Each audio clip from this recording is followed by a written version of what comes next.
பல வருடங்களுக்கு முன்பு திருவள்ளா என்ற நகருக்கு சுவிசேஷத்தை அறிவிக்க போயிருந்தேன். என் நண்பர் ஒருவர் சொன்னார், எங்க அப்பா ரொம்ப சுகவீனமா இருக்கிறாங்க, ஆனா அவரே தன்னுடைய சுய முயற்சியில் ஒரு ஆலயத்தை கட்டி அதற்கு உபதேசியராக இருந்து இரவும் பகலும் பாடுபட்ட தேவனுடைய மனிதன் மரித்துக் கொண்டிருக்கிறார், வாருங்கள் என்று என்னை அழைத்து போனார். படுக்கையில் இருந்த அந்த பெரியவருடைய முகத்தை பார்த்தேன், அதில் இருந்த பிரகாசத்தை கண்டேன், சொக்கி போனேன். இவரா மரிக்க போகிறார் என்ற எண்ணம் எனக்குள் எழுந்து அவர் என்னை அழைத்தார். தம்பி முழங்கால் போடு என்றார். தன் 2 கரங்களையும் என் மீது வைத்தார். எனக்காக உருக்கமாய் ஜெபித்தார். இவனை எலியாவை போல இந்த நூற்றாண்டில் பயன்படுத்தும் என்று கண்ணீரோடு ஜெபித்தார். தேவனுடைய வல்லமையின் மேல் இறங்கிய சாக போகிற மனிதர், கண்ணை மூட போகிற மனிதர், கடைசி நிமிஷம் வரை அவருக்குள் மற்றவர்களை ஆசீர்வதிக்கும் வல்லமை இருந்தது. என் நண்பர் சொன்னார், பிரதர், எங்களை கூட எங்க அப்பா அப்படி ஆசீர்வதிச்சதே இல்லை என்று சொன்னார்.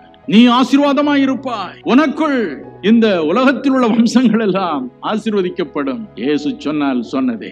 தேவன் அவனுக்கு சொன்னார், அவனை கொண்டு சிறைபிடிக்கப்பட்ட லோத்தின் குடும்பத்தாரை ரட்சித்தார். அவனை கொண்டு இந்த விசுவாச குடும்பத்தாரை உலகம் முழுவதிலும் அவர் எழுப்பி ஆசீர்வதித்து வருகிறார். உங்களுக்கும் அப்படி செய்வார். மற்றவர்களுடைய சொல்லை பற்றி நமக்கு கவலை இல்லை. இயேசு என்ன சொல்கிறார் ஐயா, அதுதான் நமக்கு கவலை. கர்த்தர் உங்களை அப்படியே பயன்படுத்துவார்.